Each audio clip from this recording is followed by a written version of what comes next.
박현준의 손에 숨겨진 USB 안에는 박태호를 끝장낼 단 하나의 목소리가 들어 있었어요. 하지만 그 사실을 아는 사람은 아직 아무도 없었습니다. 김단희도, 백진주도, 박민준도 현준이 진짜 증거를 손에 쥐고 있다는 걸 몰랐어요. 오히려 모두가 현준을 의심하고 있었는데요. 7년 전 사건의 통화 기록이 눈앞에서 원격 삭제된 순간 현준이 박태호를 돕기 위해 움직였다는 의심이 한꺼번에 커졌거든요. 현준은 그 의심을 풀 생각조차 없어 보였어요. 손에 쥔 USB를 천천히 바라보던 그는 낮은 목소리로 말했습니다. 아버지, 이번에는 제가 끝내겠습니다. 그 목소리는 흔들리지 않았어요. 아버지를 향한 원망도 백진주를 향한 미련도 겉으로는 드러나지 않았습니다. 다만 현준이 USB를 쥔 손에 조금씩 힘을 주고 있었는데요. 그 안에 담긴 박태호의 음성이 이제 누구를 살리고 누구를 무너뜨리게 될지는 알 수 없었어요. 그 일이 벌어지기 전 박민주는 현준의 앞을 막아선 채 답을 요구하고 있었습니다. 진주를 죽음의 위기에서 구한 사람이 분명 현준이었는데 정작 살아 돌아온 진주에게 결혼 반지를 빼주며 이별을 선언했던 사람도 현준이었어요. 민주는 두 행동이 도무지 이어지지 않았습니다. 진주를 살리려고 누구보다 먼저 달려간 사람이 왜 갑자기 박태호의 편에 서려는 것처럼 말하는지 이해할 수 없었거든요. 아버지 편에서 진주를 계속 방해할 생각이냐고. 진주 내가 구한 거잖아. 민준의 목소리에는 답답함이 묻어 있었어요. 현준을 몰아세우고 싶어서가 아니라 아직 형을 믿고 싶었으니까요. 그러나 현준은 민준의 기대를 받아주지 않았습니다. 차가운 눈으로 민준을 바라보다가 입꼬리를 아주 조금 올렸는데요. 그 표정에는 이전의 망설임도 진주 앞에서 흔들리던 마음도 보이지 않았어요. 백진주가 다른 얘기를 안 했나 봐. 민준의 눈빛이 흔들렸습니다. 진주와 현준 사이에 자신이 모르는 말이 오갔다는 뜻처럼 들렸어요. 민준은 한 걸음 더 가까이 다가섰지만 현준은 피하지 않았습니다. 오히려 민준이 어떤 말을 꺼낼지 이미 알고 있었다는 듯 기다리고 있었어요. 진짜 아버지 편에 설 거야? 현준은 짧게 웃으며 고개를 저었습니다. 박태호의 편도 아니고 진주의 편도 아니라는 대답이 이어졌는데요. 그 한마디는 민준이 예상했던 어떤 답보다 차가웠어요. 아버지 편도 아니고 백진주 편도 아니야. 이제부터는 나를 위해 움직인다. 민준은 바로 말을 잇지 못했습니다. 현준이 박태호에게 등을 돌리면서도 진주에게 돌아가지 않겠다는 뜻을 분명히 했으니까요. 현준은 누구의 편도 되지 않은 채 자신의 욕망을 선택하려는 것처럼 보였어요. 민준이 겨우 입을 열었습니다. 정말 많이 변했구나. 현준은 대답하지 않았어요. 민준을 지나 회장실 쪽으로 시선을 옮겼습니다. 그동안 아버지에게 이용당하고 진주에게 버림받았다고 믿으며 상처받았던 사람이 이제 아델그룹의 중심을 바라보고 있었는데요. 현준의 눈에는 처음으로 권력을 향한 욕망이 선명하게 떠올랐습니다. 민준은 그 눈빛을 보면서도 쉽게 돌아서지 못했어요. 형이 정말 변한 것인지 변한 척하고 있는 것인지 판단할 수 없었거든요. 단희는 방송으로 박태호를 공개 고발하고 돌아온 진주에게 다가가 아무 말 없이 어깨를 감싸 안았어요. 자신 때문에 진주가 위험해졌다는 죄책감과 다시는 잃지 않았다는 안도가 뒤엉켜 있었거든요. 고생했어. 짧은 말이었지만 단희의 목소리는 평소보다 낮고 느렸습니다. 진주는 단희의 품에서 잠시 눈을 감았어요. 자신을 구한 사람은 현준이었지만 끝까지 자신을 기다리고 품어주는 사람은 단희라는 생각이 들었는데요. 진주는 울지 않으려는 듯 입술을 눌렀다가 조용히 답했습니다. 덕분이에요. 단희는 그 말을 듣고도 바로 놓아주지 못했어요. 진주가 자신에게 고마움을 돌릴수록 마음 한쪽은 더 무거워졌습니다. 박태호가 진주를 사라지게 만들면 단희가 죄책감에 무너질 거라고 생각했다는 사실이 떠올랐으니까요. 하지만 단희는 그 죄책감에 끌려가지 않으려 했어요. 지금 흔들리면 박태호가 원하는 대로 되는 것이었거든요. 두 사람에게 다가온 윤정은 감정을 추스를 시간을 오래 주지 않았습니다. 진주가 무사하다는 안도에만 머물기에는 재수사 심의위원회가 가까워지고 있었어요. 박태호가 또 어떤 방법으로 증거와 사람을 없애려 들지 알 수 없었는데요. 이제 시간이 없어요. 재수사 심의위원회 전에 박태호를 반드시 막아야 합니다. 단희의 눈빛이 달라졌어요. 진주를 품고 있던 손을 천천히 내리며 윤정을 바라봤습니다. 조금 전까지 남아있던 두려움은 사라지고 박태호를 놓치지 않겠다는 결심만 남았어요. 이번에는 절대 놓치지 않을 거예요. 진주도 고개를 끄덕였습니다. 현준에게 결혼 반지를 빼앗기듯 돌려주고 마지막 인사를 건넨 상처가 아직 가라앉지 않았지만 그 아픔 때문에 멈출 수는 없었어요. 아버지를 잃은 7년 전부터 진주가 붙잡아 온 이유는 하나였거든요. 그날의 진실을 밝혀 박태호가 저지른 일을 세상 앞에 드러내는 것이었습니다. 7년 전 아버지 사건도 이번엔 끝을 내겠습니다. 진주의 목소리는 크지 않았어요. 하지만 단희와 윤정은 그 말이 흔들리지 않는다는 걸 알 수 있었습니다. 죽을 뻔한 직후에도 진주는 뒤로 물러서지 않았는데요. 오히려 박태호가 자신을 없애려 했다는 사실이 진주의 결심을 더 단단하게 만들었어요. 오늘 이야기의 가장 중요한 건 이 다음부터입니다. 딱 한 번만 집중해 주세요. 진주가 살아 돌아왔다는 사실을 알게 된 박태호는 윤 형사를 불러냈습니다. 계획대로라면 진주는 다시 나타날 수 없어야 했어요. 밤이 들어간 음료를 마시게 만들었고 알레르기 약도 손에 닿지 않도록 치워놓았으니 엘리베이터 안에서 버티지 못할 거라고 확신했거든요. 그런데 진주가 살아있다는 보고를 들은 순간 박태호의 얼굴은 분노로 굳어졌습니다. 진주가 살아있다.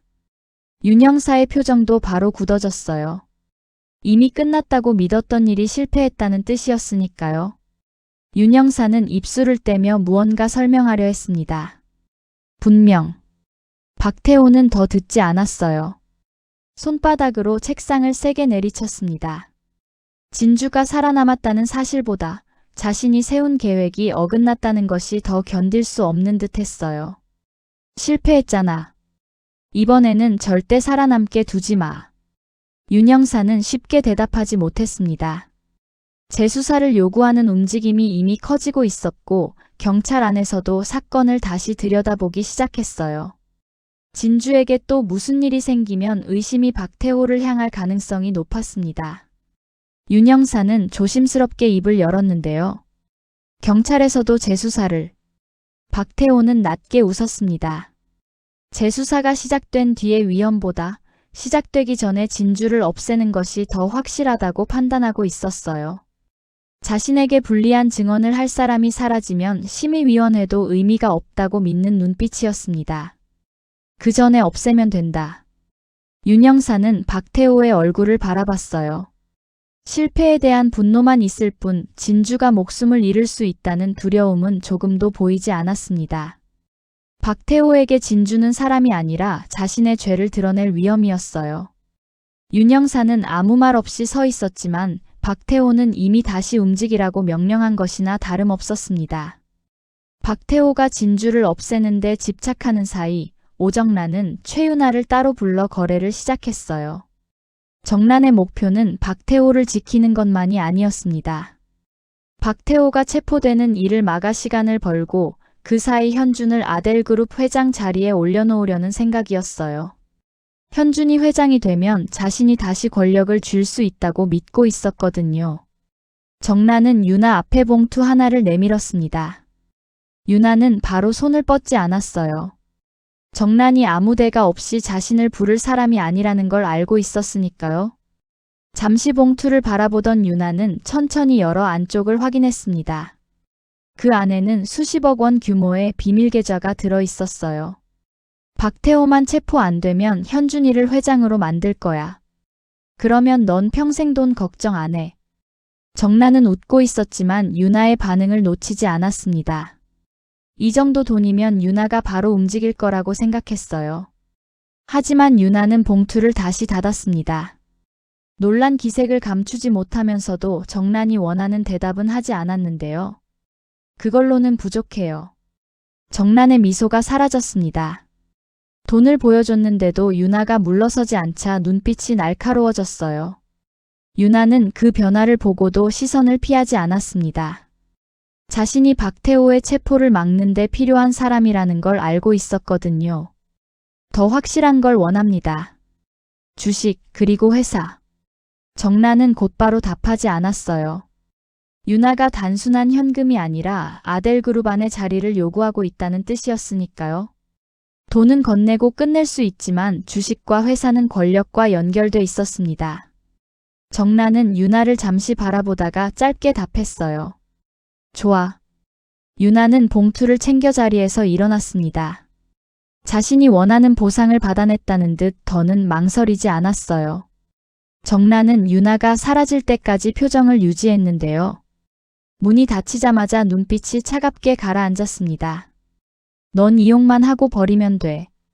정란에게 유나는 함께 갈 사람이 아니었어요. 박태호의 체포를 막고 현준을 회장으로 만드는 데 필요한 동안만 쓸 사람이었습니다. 유나는 더 확실한 보상을 요구했지만 정란은 처음부터 약속을 지킬 생각이 없어 보였어요. 두 사람의 거래는 시작됐지만 서로를 믿는 사람은 한 명도 없었습니다. 한편 민주는 현준이 남긴 말을 계속 떠올리고 있었어요. 아버지 편도 진주 편도 아닌 자신을 위해 움직이겠다는 선언이 머릿속에서 떠나지 않았습니다. 현준의 눈빛은 분명 달라져 있었고 회장실을 바라보는 모습에는 욕망이 담겨 있었는데요. 그런데 민주는 형이 완전히 변했다는 결론을 쉽게 내릴 수 없었어요. 민주는 병원 CCTV를 확인했습니다. 진주가 엘리베이터 안에 갇혔던 시간과 현준이 나타났던 순간을 직접 확인하고 싶었거든요. 화면 속 현준은 망설이지 않았어요. 누구보다 먼저 진주가 있는 곳을 향해 뛰어가고 있었습니다. 진주에게 마지막 인사를 하기 위해 구했을 뿐이라고 말한 사람의 움직임이라고 보기에는 너무 절박했어요. 민주는 화면을 멈춘 채 현준의 얼굴을 바라봤습니다. 아무도 보고 있지 않은 순간인데도 현준은 진주를 구하기 위해 온 힘을 다하고 있었어요. 계산하거나 주저할 여유조차 없어 보였습니다. 민준의 의심은 다른 방향으로 움직이기 시작했는데요. 거짓말이네. 아직 진주를 좋아해. 민주는 그제야 현준이 진주 앞에서 보여준 차가움이 전부가 아닐 수 있다고 생각했어요. 반지를 빼주고 관계를 끝냈다고 선언했지만 목숨이 위험한 순간에는 자신의 감정을 숨기지 못했던 겁니다. 다만 민주는 현준이 왜 그 마음을 감추는지까지는 알 수 없었어요. 현준이 박태호를 속이려는 것인지, 진주를 밀어내려는 것인지, 정말 회장 자리를 위해 모두를 버리려는 것인지 판단할 수 없었습니다. 혼자 남은 현준은 서랍 앞에 서 있었어요. 진주의 손에서 직접 빼낸 결혼 반지가 손바닥 위에 놓여 있었습니다.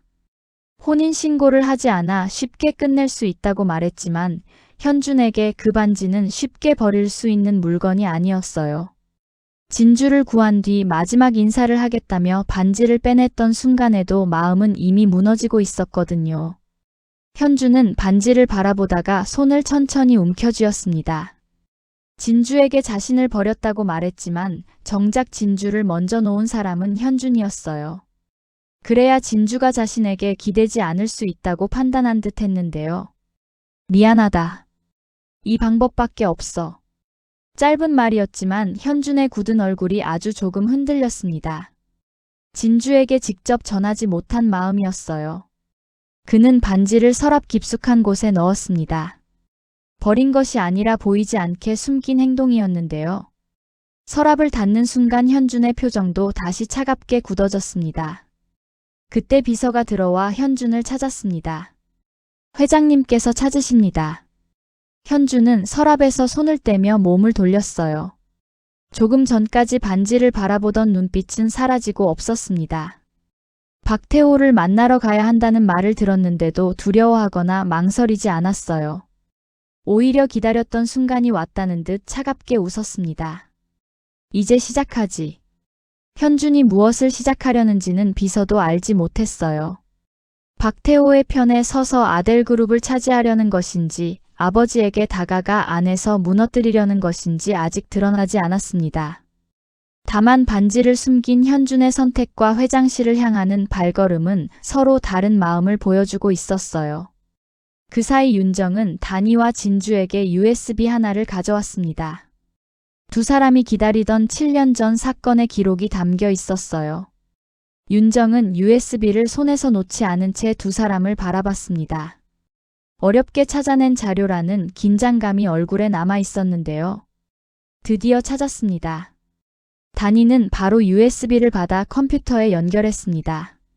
화면에는 7년 전 사건 당시 박태호 비서의 통화 기록이 나타났어요. 진주는 숨을 멈춘 듯 화면을 바라봤습니다. 오랜 시간 붙잡고 있던 사건의 진실에 가까이 갈 수 있는 기록이 눈앞에 있었거든요. 이거면. 진주는 끝까지 말을 잇지 못했어요. 기대를 입 밖으로 꺼내는 순간 또다시 사라질까 두려운 듯 했습니다. 단이는 화면에서 시선을 떼지 않은 채 진주의 말을 대신했어요. 박태호를 체포할 수 있어. 윤정도 긴장을 놓지 못했습니다. 재수사 심의위원회 전에 이 통화 기록을 확보했다는 사실은 분명 결정적인 기회였어요. 박태호가 진주를 없애려 한 이유도 결국 이런 증거가 다시 드러나는 것을 막기 위해서였으니까요. 그런데 파일을 확인하려던 순간 화면이 갑자기 흔들렸습니다. 통화 기록 목록이 하나씩 사라지기 시작했어요. 단이는 급히 손을 움직였지만 삭제되는 속도를 막을 수 없었습니다.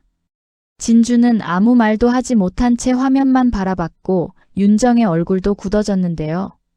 마지막 파일이 사라진 뒤 화면에는 짧은 문구만 남았습니다. 원격 삭제 완료. 방 안에 누구도 바로 입을 열지 못했어요. 불과 몇 초 전까지 박태호를 체포할 수 있다고 믿었던 증거가 눈앞에서 사라졌습니다. 단이는 빈 화면을 바라보며 손을 멈췄고 진주는 입술을 굳게 다물었어요.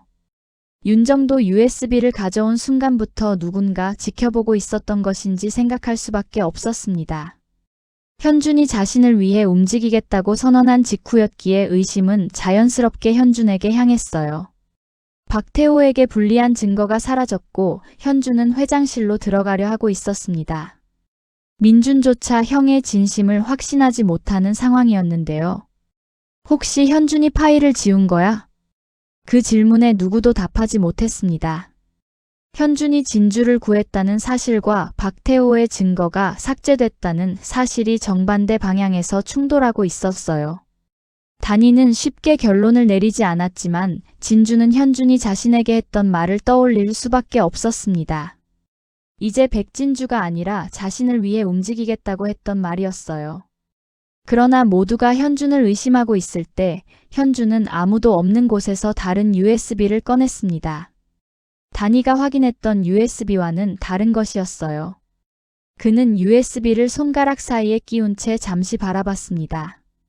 파일이 삭제됐다는 사실에 놀란 기색도 없었고 오히려 모든 일이 예상한 방향으로 흘러가고 있다는 듯 침착했어요. 진짜 증거는 아직 아무도 모른다. 현준이 USB를 연결하자 그 안에 저장된 음성 파일이 모습을 드러냈습니다. 7년 전 사건을 둘러싼 통화 기록이 아니라 박태호가 직접 사건을 지시하는 목소리였어요. 다른 사람의 증언이나 비서의 기록으로 빠져나갈 수 있는 자료가 아니었습니다. 박태호 자신의 음성이 그대로 남아 있었으니까요. 현준은 재생을 멈춘 뒤 USB를 다시 손에 쥐었습니다. 사람들은 그가 박태호의 편에 서서 증거를 지웠다고 믿게 됐지만 현준은 그 의심을 풀지 않았어요. 진주에게도 민준에게도 자신의 계획을 밝히지 않았습니다. 자신을 위해 움직이겠다는 말 뒤에 무엇을 숨기고 있는지 끝까지 감췄는데요. 아버지의 죄를 밝힐 증거를 가진 현준과 현준이 배신했다고 의심하는 단이와 진주 사이에는 이제 되돌리기 힘든 오해가 생겼습니다. 박태호는 진주를 다시 없애라고 명령했고 정란은 유나와 손잡고 박태호의 체포를 막으려 했어요. 누구도 믿을 수 없는 상황에서 현준만이 박태호를 무너뜨릴 진짜 음성을 손에 쥐고 있었습니다. 현준은 USB를 바라보다가 마지막으로 입을 열었어요. 아버지. 이번에는 제가 끝내겠습니다. 박태호를 향해 움직이는 현준의 선택이 진주를 위한 것인지 자신이 차지하려는 아델그룹을 위한 것인지는 아직 드러나지 않았습니다. 분명한 것은 단 하나였어요. 모든 사람이 현준을 배신자로 의심하는 바로 그 순간 박태호의 운명을 끝낼 가장 위험한 증거는 현준의 손에 들어가 있었습니다.